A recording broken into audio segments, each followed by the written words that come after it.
You guys look like... What do they look like, Jimmy? Dorks. They look like a couple of dorks. Get those birds!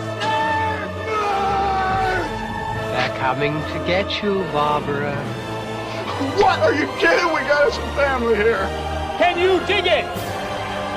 Can you dig it?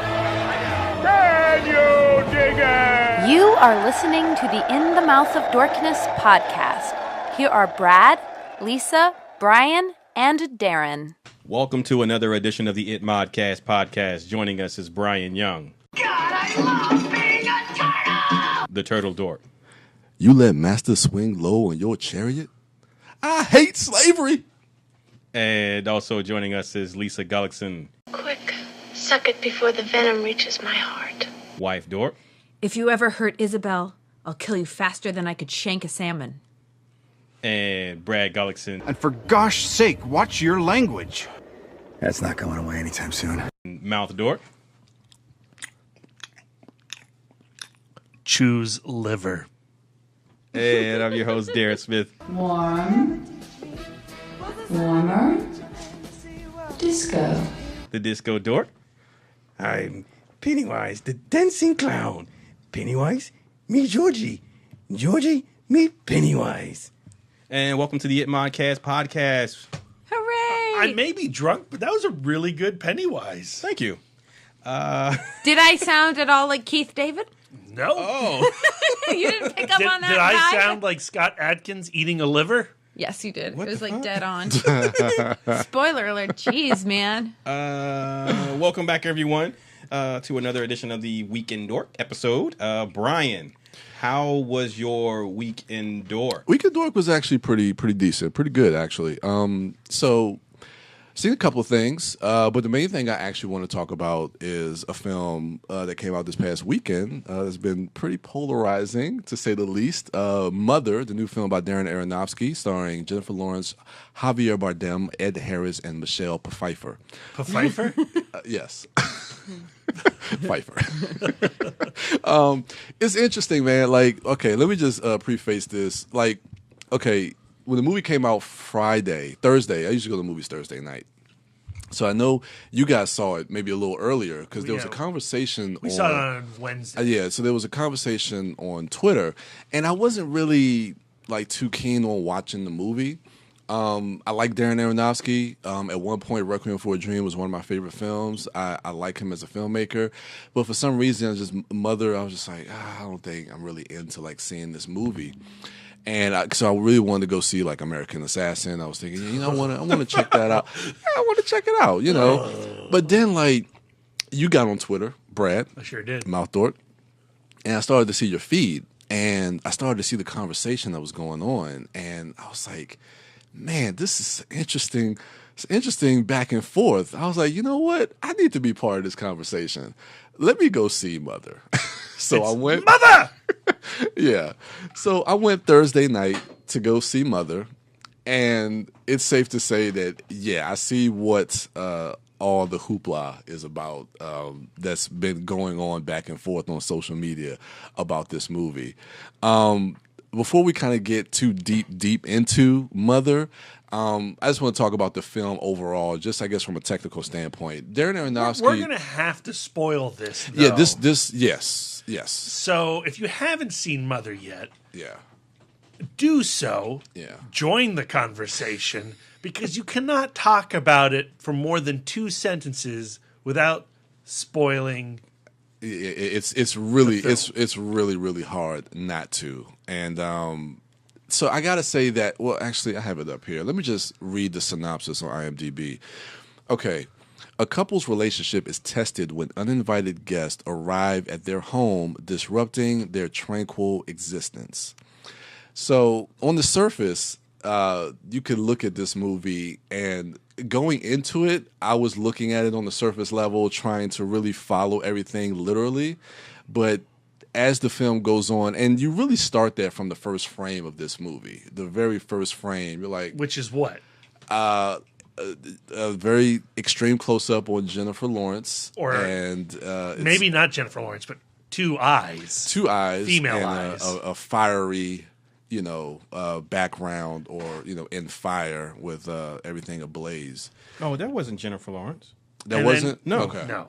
And then cut to Javier Bardem putting a crystal onto like a mantle, and then you see the house going from being like torn down and burnt to kind of restoring itself. And so after seeing that sequence, it already kind of put me back on my heels a little bit to think, okay, maybe this isn't what I'm expecting. I'm expecting a horror thriller or something to that nature, but I wasn't really to really look at this as like an allegorical tale. Like going into the film, a lot of the advertising, like the poster mimicked Rosemary's Baby. Yeah. A lot of conversation around Polanski. And so that's what I was walking into with that feeling. And it's not that. No, it's not that at all. And when the movie opens up, the one thing I have to say, at least from Darren Aronofsky's technical filmmaking prowess, is like you never really see the movie shot in a wide shot. Pretty much everything takes place in this house. It never leaves the confines of this house. And he shoots Jennifer Lawrence with a lot of over the shoulder, in front, behind. And the one thing I noticed is like the camera never leaves her side. So we're really getting her perspective of this story, her point of view. So when she comes into the room, when she's peering around the corner and there's two people talking, whether it's like somebody like Ed Harris or Javier Bardem, we're coming into that with Jennifer Lawrence mid-conversation, almost similar to A Monster Calls, where we're kind of seeing it through the eyes of that child. The entire film is kind of seen through that child. So this movie is being told from her perspective, her point of view. And at times I felt that could be a little jarring at moments. Especially when we get into some of the meat of the story, when you get introduced to Ed Harris and Michelle Pfeiffer's two sons, and the way the camera work is done. But as the movie started to progress, I was intrigued in the style that Aronofsky was telling the story. But realizing that this story is more of an allegorical interpretation of some of the fables from the Bible, it fascinated me to kind of delve deeper into this story. I don't even know. I'm still trying to process this movie. I'm really still trying to process this movie. I don't think anybody at this table after one watch can say, this is what Mother is. Exactly. Because even with a lot of the metaphors about the Bible, I think it's also speaking to a lot of other things. And it's well noted that Aronofsky wrote this script in 5 days, that it kind of was birthed out of a frustration that he has with humanity, with society, and how he sees the world. I guess, it's good he got that out of his system. I don't know if it's necessarily something that, a paying audience should pay for. I don't know. I'm still on the fence about how I'm fascinated by this movie. I'm fascinated by this film, but the more I think about it, it feels mean-spirited at times to me. Definitely. It's ugly. Yeah, in the way that it treats Jennifer Lawrence and the way that it treats its audience. It's just it's a movie that I'm like, let's talk about it. Like, I have not seen a film like this in quite some time. This movie left me shocked. Like, I was literally during the credits, my mouth was open for like the basic narrative of Javier Bardem. He's a poet. He's secluded himself to write this thing, and his wife is rebuilding this house that is burned down in a fire. That's the start. And Ed Harris knocks on his door one night, and he needs a place to stay. He thought it was a bed and breakfast. And then that starts to unravel, and you learn that Ed Harris is as a fan, an obsessive. Yeah. He's dying, and he needs to meet his idol before he goes. Yeah, and then that starts to escalate. Michelle Pfeiffer shows up, in. and she's a cancerous presence. Their children show up. There's a whole weird drama between two brothers, and the escalation, right? A murder happens, and then a wake happens, and all these people start flooding into the house. And it's still kind of like, oh, this is an intense drama gone awry, human interaction at its most poisonous. But then as the film goes beyond that, and as that wake becomes weirder and wilder and eventually apocalyptic, the escalation of her emotions manifesting physically, where his book. Well, actually, hold on, like, because it's even hard to like string just when it goes into like Mad Max territory, because it's after he writes the poem. Well, after she gives birth. Yeah, that's after she gives birth. But there's 2 times, because there's one time during the wake, and then all the people come. Because remember when she's talking to the people who are sitting on the sink, and she's like, "That sink's not braced," and get off the sink. And they're just bouncing up and down on the sink, and then it breaks, and then all the water, and then he pushes everybody out, and then it's just the 2 of them alone again. But then that's the first time, and then we get introduced to that part you're talking about when the people come back. And there's just the rows of people who want to see Javier Bardem to.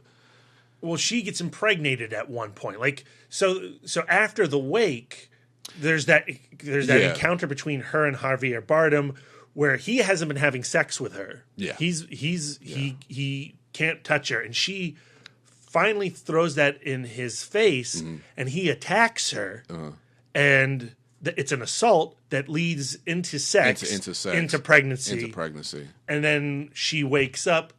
And now we're like 9 months in. Yeah, and then that inspires him to write the poem. That brings all the people to. So he becomes pregnant with his idea, and he births that out just before she gives birth to their child, and the escalation of that becoming a smash hit, and the timeline doesn't make any sense because you're watching like, hold on, this book has already been published. Oh, there's fans. Hold on, there's people showing up at his door, and it just escalates until suddenly, it is an apocalypse, and if the fans become a mob, the mob become a cult, the cult become the end of the world, and you, trying to put your mind around all this stuff. You just want to say, like, well, you either at that point say, I'm all in, or F this film. And I think that's where people are kind of falling with this film. It's like, okay, I get what he's going for. I get the intent. I say if you think you get what he's going for on first watch, no, I doubt. Well, I'll take that back. As far as like how people feel about this film, whether they either like it or appreciate it, Cinema or score they just F. or they just completely dismiss or hate this film. I'm still trying to figure out where I fall. There's a lot of things that really disturb me in the film, especially with a lot of the imagery, especially in that third act of the movie. That's horrific, and that a lot of people online have been talking about, and we know about that scene. I don't know if we want to talk about it here. We don't need to necessarily spoil we gave that. spoiler warnings already, so yeah. I mean, we said we were going to spoil it, so talk about it. Yeah, after she gives birth to the baby, and there's basically a standoff between she gives birth to the baby, and I mean, it is literally you're in an apocalypse, In the house, in the house, you are living in a world beyond ours. Yeah, and she gives birth, and Javier Bardem wants to show the baby to his cult, his followers, and they take the baby away. Yeah, the baby starts pissing all over the place, and the baby's neck gets broken, and then the baby is eaten. Yeah. I did not get the Bible stuff on my first watch at all. Really? Yeah. I did not get that at all. And now, as you've been talking, I've been Googling, and Darren Aronofsky saying, well, Jennifer Lawrence is Mother Nature. Yeah, like Mother Earth, and right. Javier Bardem is playing the creator, and he's God. But I did not get that on my watch at all. So I'm watching this, and I'm going. And I don't know if I necessarily buy into that either. Well, it just all depends. Did you watch that and you go, obviously when they're eating the child, that's a sacrifice, body and blood of Christ. I get that, but there's just certain things. I was watching the film, I was just in awe and shock of what was actually happening. That I was seeing certain things that reminded me of certain fables from the Bible, but it wasn't really until I saw the end credits to see their names. When you see that Javier Bardem, his name is him. Right. Jennifer Lawrence is mother. Ed Harris is man. Michelle Pfeiffer is woman. And then and I really picked up on it with the Michelle Pfeiffer story when they tried to go up into the room. That's basically the story of Adam and Eve in the Garden of Eden, and the crystal that he puts on the mantle is like the forbidden fruit. Right. So when that breaks, then that's when sin comes into the world, and you see all this chaos happening. The whole thing with the two sons is the story of Cain and Abel. I mean, once I scrolled through the pop sugar thing that explains all that, it all seems obvious. Yeah, so that's what I was like. I was seeing a lot of those allegories in the story, but I really couldn't pinpoint it until I really saw the names of the characters and going back and thinking about the film. Yeah. And then it just makes me think again, Darren Aronofsky's intent of telling this story, because it's well noted that he's a non-believer, and that was a big issue when he made the movie Noah. Mm-hmm. So, there was a big hoopla about, why is this non-believer atheist making this story about the Bible and whatnot, which I don't necessarily think is a problem with to a degree, but it's just interesting. And then his whole reasoning behind making this film, I don't know. It just and God being so terrible, exactly, exactly. Old Testament. Yeah. And he's God. So the baby was Christ. Was Christ. Yes. So Old Testament and New Testament. Yeah. So, and the whole idea with the standoff, and then he goes out. Everything gets quiet. He goes out. He receives the gifts from the people, like the three wise men gives him the gifts. And so it's telling. If that's what it feels like to me, just Aronofsky's how he views religion, how he views the Bible, and I don't know. It's because to me, I watch that and I go is this how he views women? That women exist just to feed the ego of the creative. But see, that's the thing. Even with that, I think there's a lot more metaphors and interpretations. I can't fault anybody. Whatever people take from this movie, it just make me look at it in a different way, because there's so many metaphors that he's throwing at us in this movie. Here's the thing. But that bugs me that he would say then what it's about. Yeah. I mean, I don't care what he says about the film. I never care what the creator says. Really? I take the film on how I experiencing it. Yeah. Now, it's always interesting to explore it, especially when you love something. Yeah. But for me, so often we go to the movies and we get A to B to C to D movie. Exactly. Right? Exactly. It's been a long time where I saw a film give up on sense, give up on traditional narrative, and go full symbolism. I mean, it goes into Jodorowsky areas. That's what I was thinking about when I was watching this movie. I wasn't thinking Polanski. I was thinking Holy Mountain. I was thinking El Topo. I was thinking European comic books. It's a mad movie. Yeah. And I was thrilled watching it. And it was interesting seeing it with Darren and Lisa on my left, and we saw it with Chris as well. Okay. And when the movie got done, I was so in love with the film and in awe of it and in pure bliss of the experience that had just washed over me, that I was stunned when Darren didn't like it and when Lisa didn't like it. Chris, he did like it. He liked it quite a bit. Thing is, with my interpretation of the film, I went well, this film hurt my feelings, essentially, because I was reading it as the house is their relationship, and the woman is trying to keep the relationship together, and the man cannot stop feeding his ego. And then for her to be destroyed and then replaced so thoughtlessly, I'm just it made me mad. But then coming away from the movie, I started going, well, maybe I'm supposed to be mad. And with that thought, I go well, now I have to watch this again, because if this film is evoking the feelings that it wants me to feel watching this film, then I owe it that. And I definitely picked up on that too, that you can also look at this more intimately as a broken marriage or relationship, because there are moments when Jennifer Lawrence's character is telling Javier Bardem, like, look, I love your work, but he wants more adoration from the people than he does from his own wife. And I think that speaks to something larger as well. Mm-hmm. So I think there's all these different things that's going on in this movie. But Darren Aronofsky is quoted as saying that Jennifer Lawrence is Mother Earth. Yeah. So to me, like, I think that it'll be different watching that going in. Yeah. And I feel kind of sad that my interpretation is invalidated. I don't Granted, know. it's by him. Again, a creator sets out to do one thing, and your intent may be to, make a Bible parable, but the result may be a misogynistic, hate-filled film. Yeah, it's whatever you pull from it. Yeah. And I mean, like, I was like dealing with like a lot of like baggage like going into that film because we had just gotten off of talking about the whole Devin Faraci debacle and now Louis C.K. and Tig Notaro. They have like it turns out he's a monster, and it just feels like right now it just feels like men are monsters. And so then I watched this film where this man is a monster, and I'm like, I don't want to deal with this anymore. We also just came off of Genre Blast, which... Right. Oh, gosh. Genre Blast.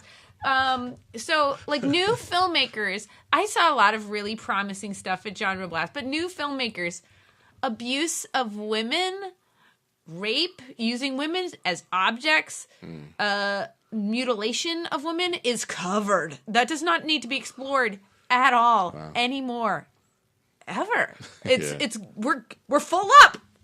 We're full up. Yeah. So, I had just gone through Genre Blast, and I'm going like, people know that it's provocative to abuse a woman on the screen, so we're going to do it all of the time. So I went into this going like with my freaking nerves on end and my guard up. So like watching the world close in on her, like, and also you can interpret it as like, this house is an extension of herself. Mm-hmm. So as all of these people are invading, it's like rape. And so I was watching, rape happen all weekend, and then to watch this movie and just watch another rape, I'm just like, oh God, can it stop? Yeah. So that was very hard to watch. I don't know. It's a fascinating movie. I'm still like, I literally have been thinking about this movie since I saw it. I'm trying to figure out where I fall on this movie.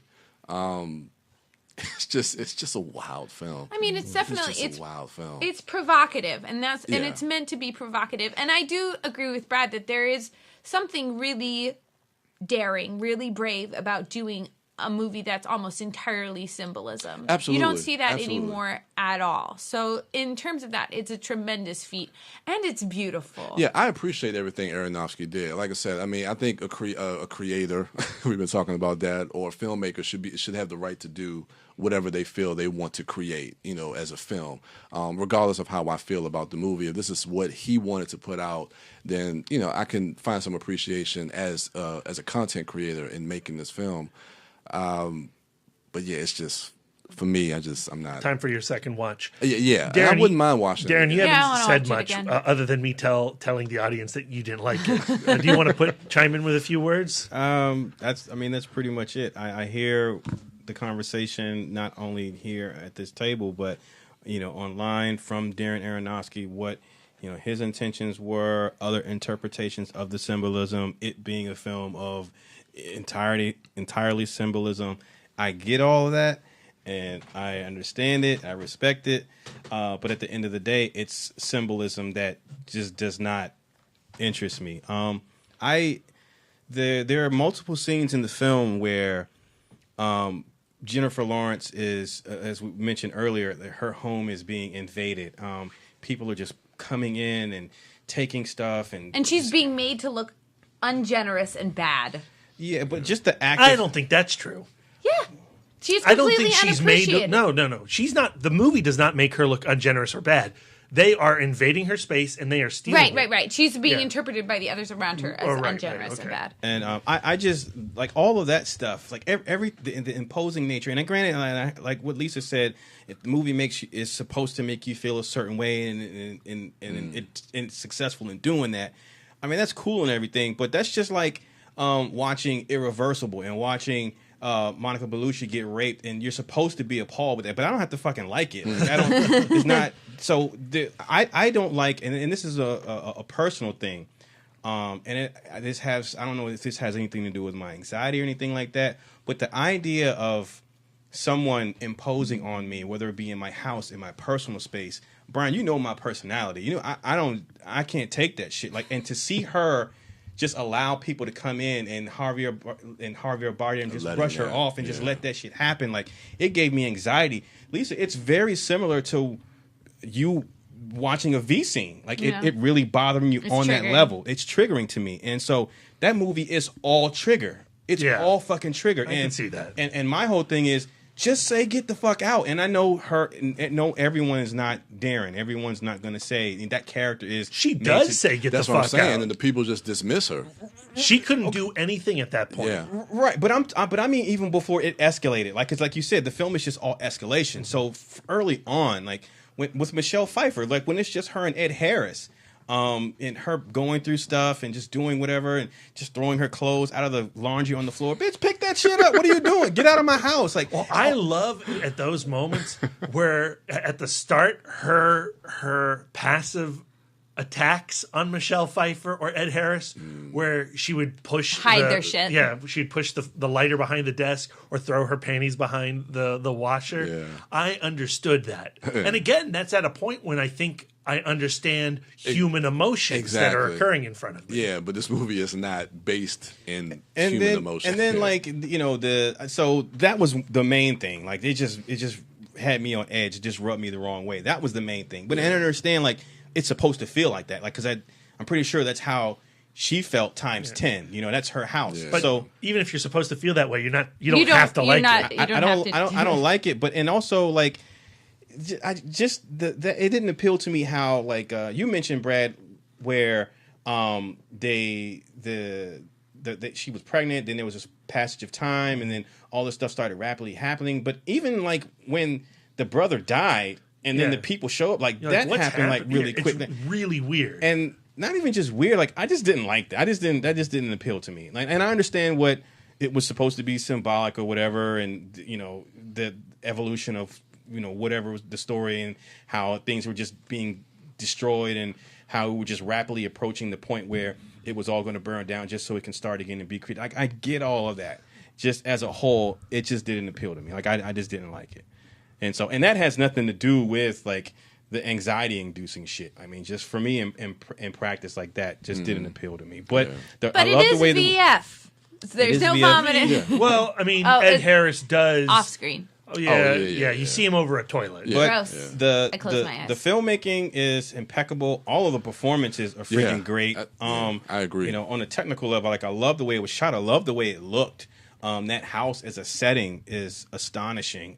And regardless of how I feel about the progression and escalation of things, how it looks when it goes from being a newly renovated or in process, you know, in progress renovation to the apocalypse, the fallout of it, like, all of that stuff is impressive. It's just, you know, narratively and on an emotional level, it just didn't, you know, it was abrasive to me. So I guess like, you know, it's very specific. It's not going to be everybody's bag, and I still have to decide if it's my bag. Yeah. I'm super excited for my second watch. Yeah. I mean, right now it's sitting in my top 10. I don't know where it is. Oh, really? But it's sitting strong. And so I need to see it again. And I'm glad that Lisa wants to see it again. Because I heard Brad's feelings with how vehemently I hated it right after the movie. She did. We had a very silent car ride home. Yeah, he was. I heard his fifis. Yeah. Well, you don't have to be so mean to me when you don't like it, Lisa. Oh, I was not the words mad you at you use are hurtful. I was mad at I'm your movie. husband. I love you. Why say such things? Oh, right. Man. Yeah. All right, Lisa. Yes. How was your weekend doing? It's another divisive movie. Oh boy, get ready. The conversation at this table, we're gonna blow up. So as you guys know, I'm writing for After Movie Diner now, and so it creates an opportunity to watch movies that I would not otherwise watch for review. And I watched the Scott Atkins vehicle, Savage Dog. Scott Atkins, the martial artist? Yeah. Oh, okay. Yeah. / non-thespian.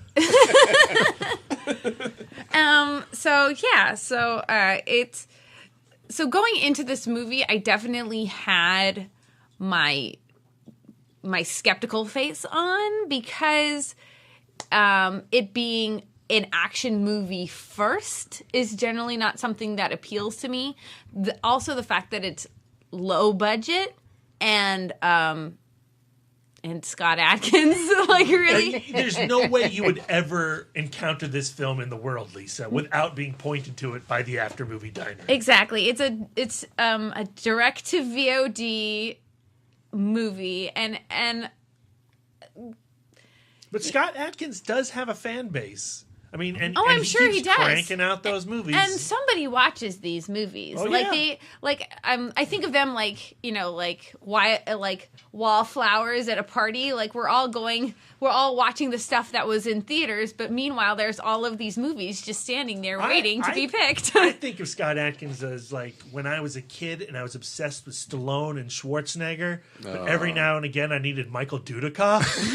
Yikes. But Scott Atkins is the Michael Dudikoff of the aughts. I think more appropriately, Scott Atkins is the 2017 version of like Seagal, like how Seagal just cranks out VOD, directed DVD. That Seagal cranks out VOD now and a decade ago, but Seagal still got his movies in the theater, man. I saw Above the Law on the big screen. Yikes! Hey, Scott Atkins was in Doctor Strange now. Yeah, he was like one of the he's shown up in he was in Expendables 2, Doctor Undisputed. Strange, Born Identity, but he always plays like a thug. Like he's nameless second henchman, thug to the left or whatever. Second thug to the left. So that's my biography title.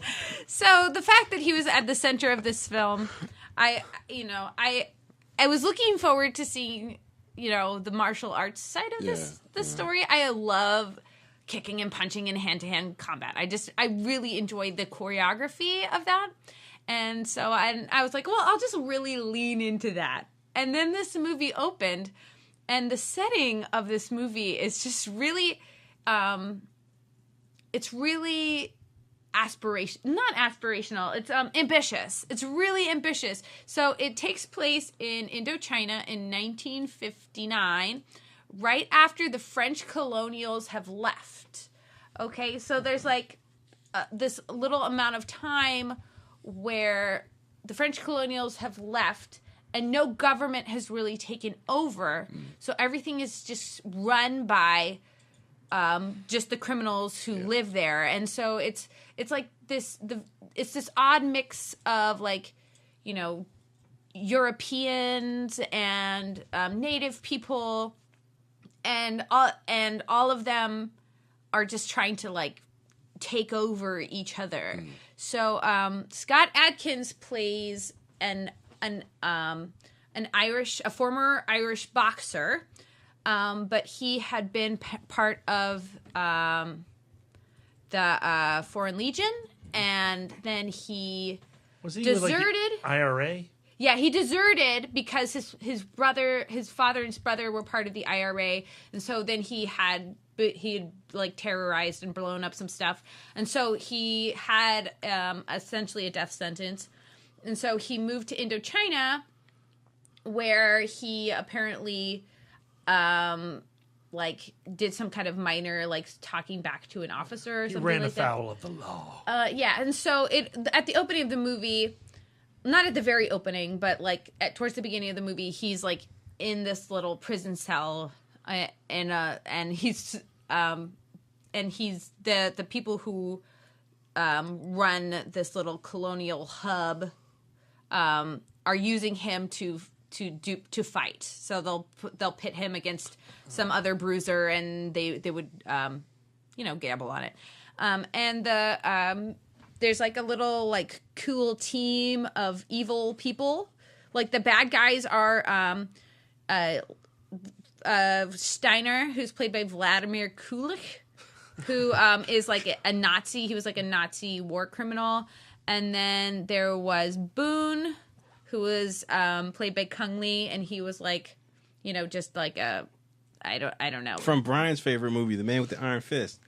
And then there was Kung Lee. Yeah, and then there was Marco Zaror. Have you heard of that guy? I've sat next to him in Fantastic Fest and watched American Honey. How could you concentrate? Because he is so dreamy. He's badass too, right? Super, Mark Zorro? Yeah.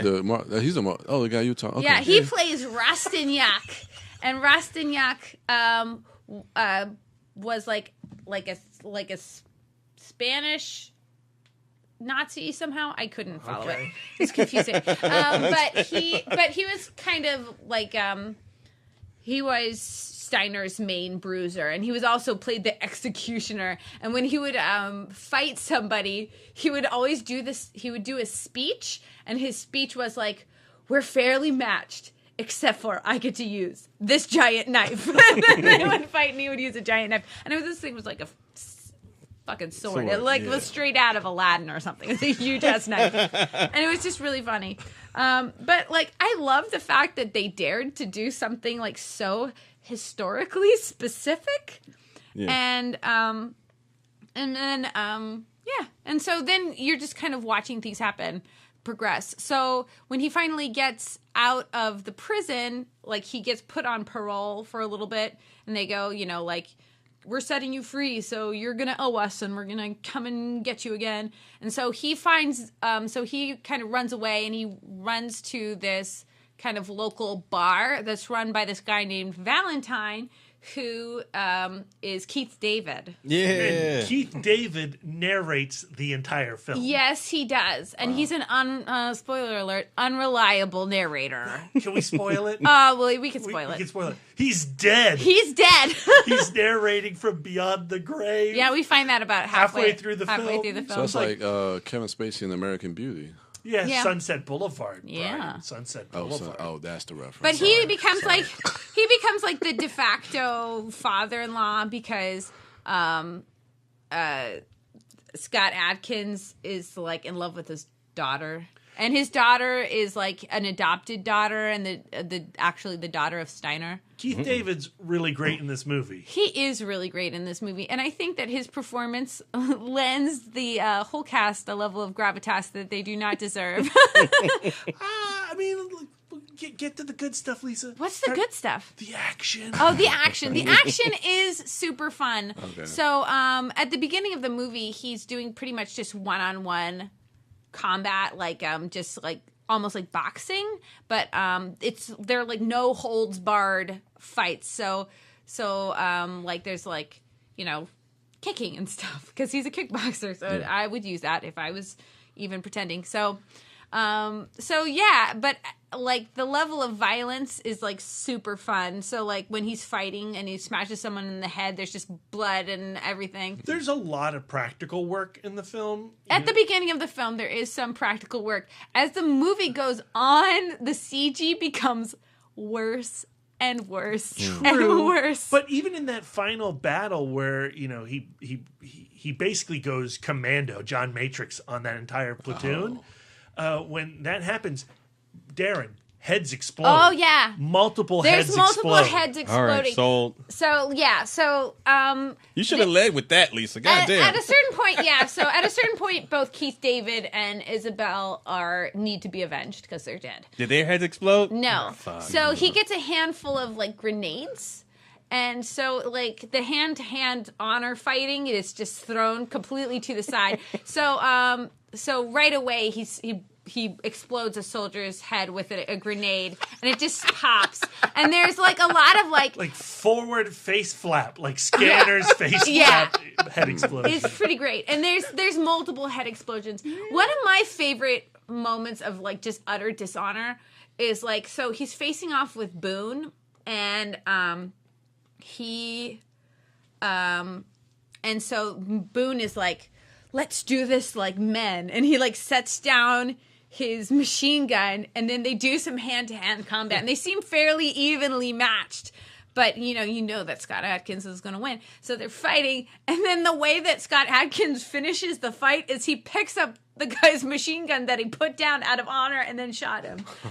Oh, goddamn. Which I just really enjoyed. I just thought He's that Scott was Atkins, really funny. not a Klingon. Yeah, so that was really enjoyable. So, and actually the gunplay is pretty entertaining, and they blew up a lot of stuff, so that's really fun. Yeah. Yeah, and it like there was a wholesale on limbs, so like there was a lot of limbs flying off, arms cut off. Lisa, you got to go back to the guy with the giant knife. How does he get killed? What does Atkins do to him? Okay, so the final fight ends with Scott Atkins and Marco Zaror Rastignac, and he does his speech like, "We are going to be evenly matched, except for I'm going to use this enormous knife."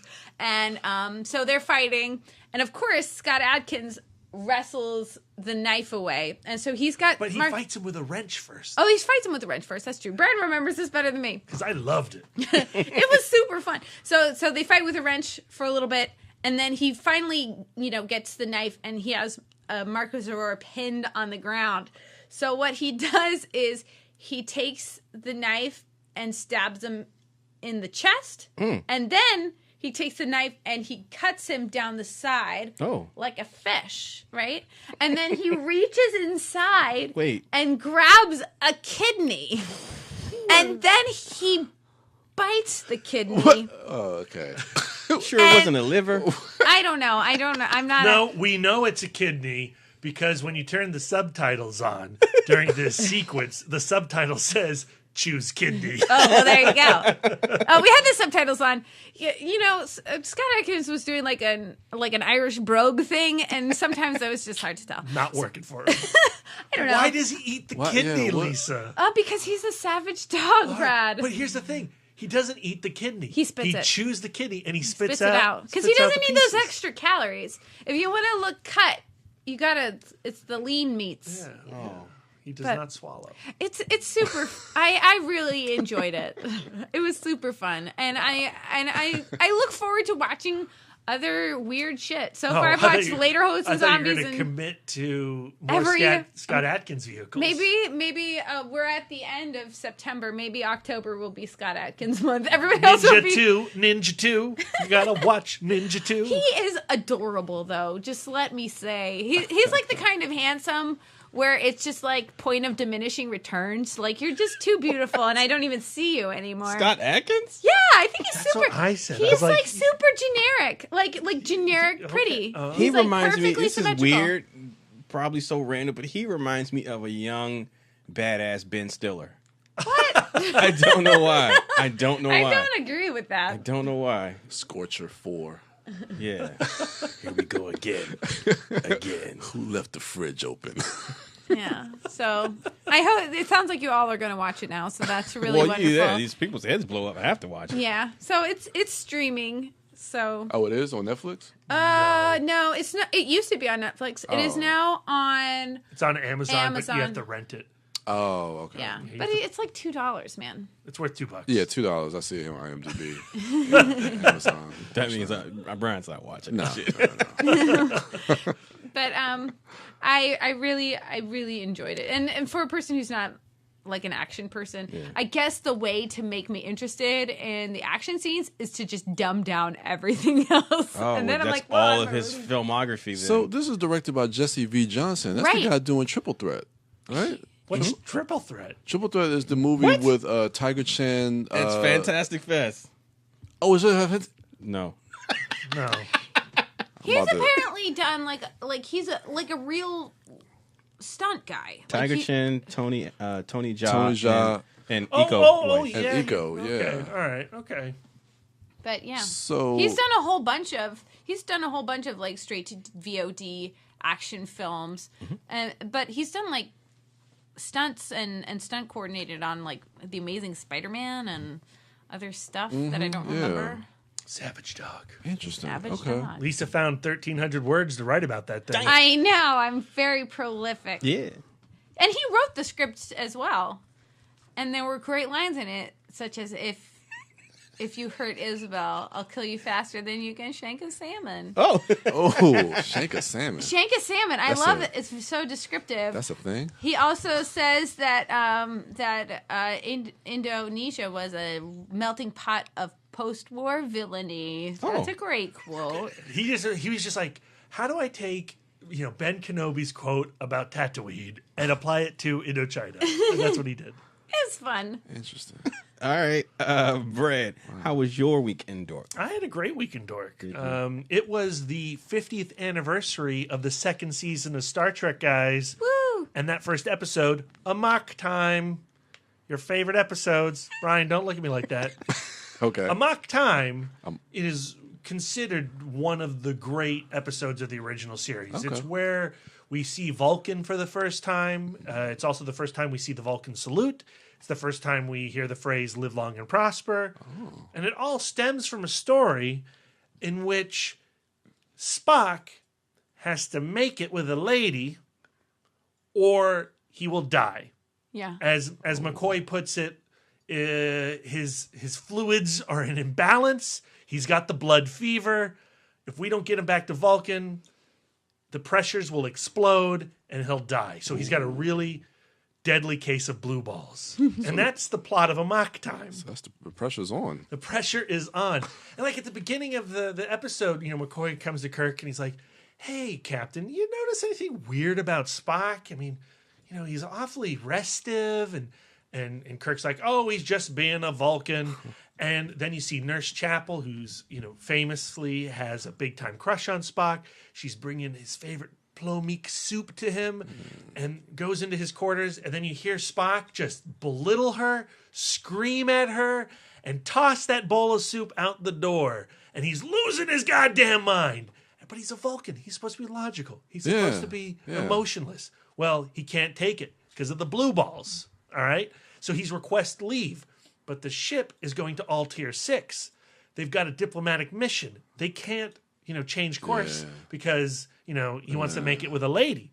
So too bad. Well, while Captain Kirk is sleeping, Spock's like, "Yo, Sulu, turn the ship around." Sulu does it. They're going back to Vulcan. And by that point, Kirk learns from McCoy about the deadly blue balls and says, "Well, I guess we got to help out our friend.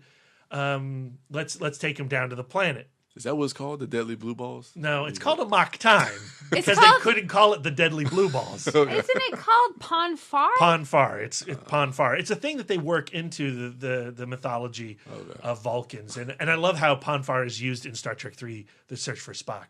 But in this episode, so he learns that Spock's going to die. He says, "Screw it. I break Starfleet command all the time. What's one more? No big deal. I'll get a slap on the wrist anyway." And he learns that Spock is actually betrothed to another Vulcan, to Pring. They're to get married. And when they get married, they can do it. Mm-hmm. He can cure himself of the deadly blue balls, and everything will be okay. So they beam down to the planet, Kirk's, Bones, and Spock. And when they get down there, there's this Vulcan procession. T'Pau, the minister of blue balls, she's there. And she's going to officiate the wedding between T'Pring and Spock. But before he can bang the gong to seal the deal, T'Pring's like, "Nope, I want my champion to show that he truly deserves me." And when she does this, she sets in motion another set of Vulcan rules in which her betrothed must fight another person to gain honor and be worthy of this marriage. This is all in one episode? This is all in one episode. And she gets to choose who he's going to fight. And there's this other dude, Stan. He's a real handsome-looking Vulcan. And you think she's going to pick Stan because he's giving her the goo-goo eyes. Yeah. But she doesn't pick Stan. She picks Captain Kirk. And Kirk and Spock have to fight it out. And T'Pau says to T'Pring, "Look, you do realize you're going to become the property of the victor." Using the word property. Gene Roddenberry loves his ladies. You're going to become the property of the victor of this fight. Are you down with that? She's like, yeah, I'm down with that. And so Spock, who has now gone into full rage mode, his blood fever has taken over. He's not even thinking straight. He's very animalistic. He's going to kill Kirk. He's given this, basically this like baton that looks like something out of American Gladiators. It's called a lapierre, I believe. It's a traditional Vulcan instrument of death. And the two of them square off. And if you've seen the Cable Guy, you've heard this music. Gerald Fried's score for this film is iconic. Yeah. And, you know, when you think of Amok Time, what you think about are, you know, the score. You think about Live Long and Prosper, the Vulcan Salute, seeing Vulcan for the first time. You don't think about the blue balls that is perpetuating this story. Wow. It's a really weird and borderline creepy Star Trek episode that Kirk and Spock square off. They go to war. That's my favorite moment is when he slices that one slash across Kirk's chest. And, you know, Shatner always had to have his shirt getting ripped off in some fashion. And Spock thinks he kills Kirk by the end. And he's so distraught by murdering his captain that the pressures subside. So he came on himself. Yes, that's how I interpret it also, Darren. Wow. That he got his sexual frustration off on Kirk. Wow. And he's cured. He goes back up to the ship. He's really sad. He's having a conversation with McCoy. It's unfortunate that, you know, I killed Captain. And then Kirk, what a scamp. He sneaks up behind Spock and says, "Oh, hello, I'm alive. Don't worry about it." And Nimoy does such a great performance in this moment. He like bursts into this like, "Captain, you're alive." And he has this beaming smile on his face. And then he realizes that he's being watched by Kirk and Bones. And he goes back to being logical and normal. And Pomfar's over. End on a laugh. Credits. It's a really fun, it sounds uncomfortable, weird, awkward, totally 60s episode of Star Trek. Wow. And it was just so fun for me that the 50th was on Friday, which was what, the 15th? Something like that? And when that anniversary hit, all these articles were coming up about Live Long and Prosper and how Nimoy came to bring the Vulcan Salute onto set and where that idea came from the synagogue and the hidden Jewish ceremony that he had witnessed as a child. And, you know, everybody's talking about, you know, infinite diversities and infinite combinations and how much the philosophy of Vulcan means to Star Trek, but how we should all, apply it to our own lives. And I am 100% on board with that. And when we talk Amok Time, you have to celebrate all that stuff. But you also have to remember, it's all about blue balls. And, like, nobody talks about that. They only want to talk about the fight music, that the iconography of that scene. I mean, it is awesome. It's a ton of fun. But it's just creepy as hell. Wow. So, that was like my favorite day of the week was on Friday. Watching Amok Time. I wrote an article for Film School Rejects and One Perfect Shot talking about that episode. And then, that week also Fathom Events brought Star Trek II, The Wrath of Khan to theater screens for a couple nights, 2 showings. I got to catch an afternoon showing. Nice. I watched it at the AMC at Tyson's Corner Mall. There was 10 people in the theater, all white dudes in their 30s of a certain weight like my own, and all crying to Vulcan, all single. Nobody there with another person, not a friend, not a date, not a wife. I would have gone, but I was working. But you were there by yourself. I was, I'm one of these dudes. They could have been married. That is 100% true. I'm just saying there was like 11 of us. Each one of us took could not the middle find a seat. friend to bring. No, each one of us took the middle seat of their respected aisle. Okay. And so, I got to see like I was probably in the middle of the 11 people and the 6 people in front of me, and we all cried. Like, I know he comes back in the 3rd film, The Search for Spock. He comes back. Spock's not going to go away forever. He's got like 4 more movies to do. But the power of that moment and the performances. You know, I love Nimoy and Shatner and DeForest Kelley and James Doohan and Nichelle Nichols. I love all of them. But the acting on display in 2, in particular when I think about the conversations between Shatner and DeForest Kelley in his room on his birthday, and the death scene between Kirk and Spock, and the final scene with him and his son David. The acting on there, like, that's top Trek acting. And as goofy and weird as the original series could be, and as fun as the original series could be, Star Trek never gets better than Wrath of Khan. So yeah, I had a great Star Trek week. Yeah, and I'm continuing to do that. This week, I'll have an article out on Star Trek V: The Final Frontier, everybody's favorite Star Trek film.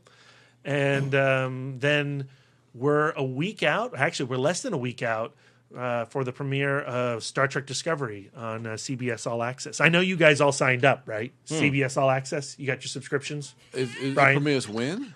On the 24th. Of what? Of September. Oh, that'd be a fantastic. Man. Yeah, I know. But because you have CBS All Access, you'll be able to watch it on your phone, Darren. I'll be watching movies. Brian, you got it? CBS All Access? Alamo Is there a free trial? policy. Is there what? Is there a free trial? Maybe. I don't know. I haven't signed up yet. Oh, okay. What the hell? I'm going to. I'm going to watch it in my hotel room. Man, that's actually creeping up on us because it got delayed. It was supposed to come out like January of last year or something like that. And now it's just, wow. Now it's here. Hello. Wow. Star Trek Discovery. And how many episodes is it? I don't know. It's all access. So they're releasing the whole season. No. I think it's week to week. I'm pretty sure. Okay. I haven't researched it. Okay. I am looking forward to it. I have hope. I'm not thrilled by the things that I'm seeing. It looks interesting. I love the cast. I think the cast is great. Yeah. But something about it is not clicking with me. How many episodes total? 9 or 10? It's a short season. I think it's 10. I want to say it's 10. Okay. But again, don't quote me on any of that because I've done no research. Okay. So yeah, that was my week. Star Trek. Live long and prosper. All right. Did Genre Blast. I saw Mother. I rewatched The Watchmen the other day. Yay! All right. Rewatched Zatoichi for I love Watchmen. How Wife dare Dork's you? Homework. Yay. We'll talk about that another time, Brad. Okay. I would love to have that conversation with you. But I want to talk about Stephen King's It, which I've seen twice now. Wow. Saw it on opening night, and then during Genre Blast, I had a nice little break, so I decided to see it again. I really enjoyed that film. I love that it's become so successful and has had the hugest September opening in movie history outside of just horror films. Yeah, that's wild. That's pretty cool. So it makes me look forward to the sequel. The story is there are these kids, and they live in this town, and they are plagued by this evil that takes the forms of the things they fear the most, and also takes the form of a sinister clown named Pennywise. And I enjoyed the film because the group of kids were cast very well. I thought that all the performances from them were spot on. I was surprised that the one kid was from Stranger Things, who is in another group of similar outcasts, so to speak. Finn Wolfhard. Who was it? Was it Finn Wolfhard? Yeah, that kid. And Star-Lord. Yeah, the Jewish kid. He's the kid that plays Star-Lord when he's young. Stanley? The guy Stanley? Oh. Yeah. Oh, wow. Okay. Mm-hmm. So yeah, I mean, I really dug it. I didn't think it was scary. Me neither. Nope. Which I don't. I'm not going to say I don't understand why, but obviously people are scared of different things. But I can see why, if you are afraid of clowns or these types of horror films scare you, I can see what people will find scary about it. There were certain things that I found unsettling. Yeah, that's what I felt too. I think there were there were scary moments. I mean, there were moments that worked for me on a horror level, but I felt like because of the nature of the story and how they felt like they had to show how each fear manifested itself, that those set pieces weren't necessarily the most effectively shot or conceived. Yeah, like even the moment, the one I'm thinking about is the moment with my favorite character, Eddie, in front of the house with the leper, and then he runs around the side to the back of the house. Like, that seems like it would be a frightening moment, but it didn't really hit, those horrific notes that I was looking for, for that. But I don't know. I mean, it felt creepy. There was definitely Skarsgård was good as Pennywise, and he was great in moments. Like, I think the opening scene with Georgie, your quote in particular, Darren, the scene in the sewer. I think there's a line of dialogue that I was expecting that's not in that moment that feels really weird. Like, why he doesn't talk about balloons floating under there. Like, You'll All Float Too should originate in that sequence, and it doesn't. So when they start talking about You'll All Float Too, it's like, well, they didn't establish that in the opening scene. That's weird. Interesting. But there are a lot of moments where, as a fan of the novel, I was confused at choices, and so I think that definitely pulled me out in one respect. And I hate that. I hate being that guy, but it just happened. But Skarsgård in that drain, really great. And there's a shot later in the movie where he has a severed hand and he's waving at the kids. Oh, at Mike? Mike, And that's like my favorite shot in the entire film. And that's my favorite Pennywise moment in the movie. That felt like the most Pennywise to me.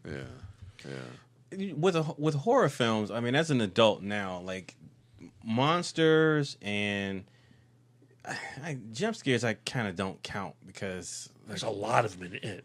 Because that's not really a scare. That's like a biological reaction to do that. It's cheap. I thought there was a lot of jump scares. I don't see that. Those are things that kind of bother me in horror films, but I didn't feel like there was a lot of them in it. I mean, at least I didn't feel as more so to like some other horror films. In the leper sequence, the way they introduced that character is on a jump scare. The painting is on a jump scare.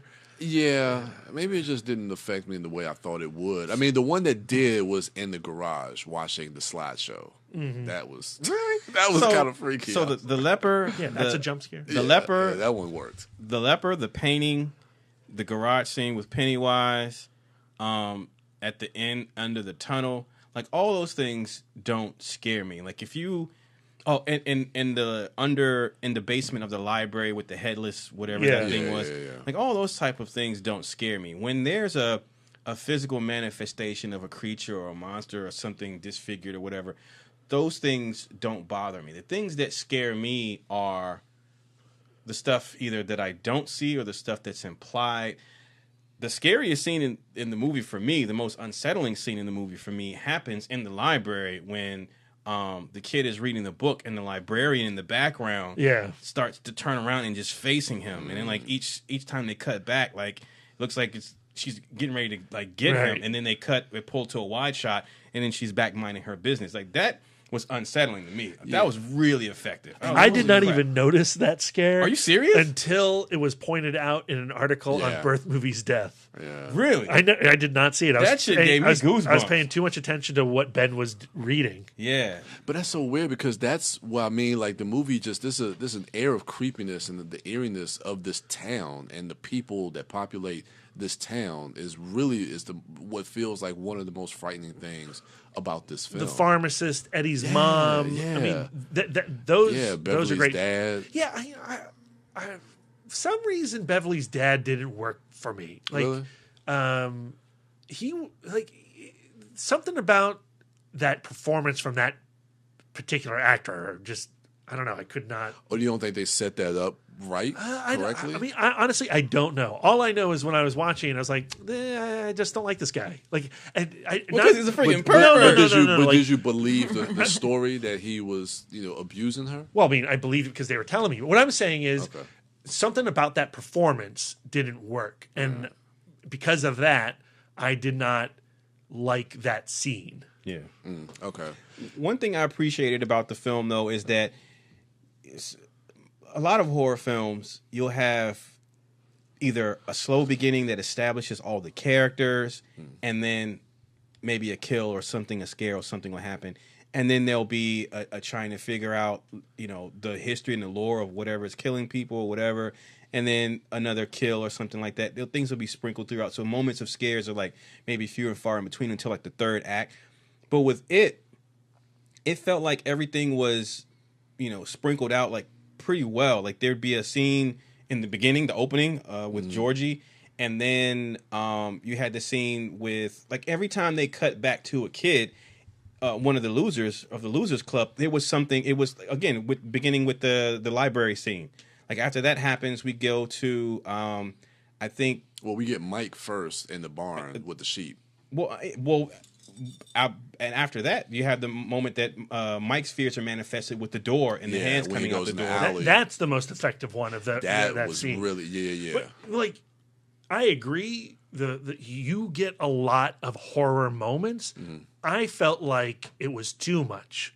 I felt like I needed more time with the characters. Really? And the things that were working for me the most were the character moments, were the children, were their interactions with each other. I needed more Mike for sure.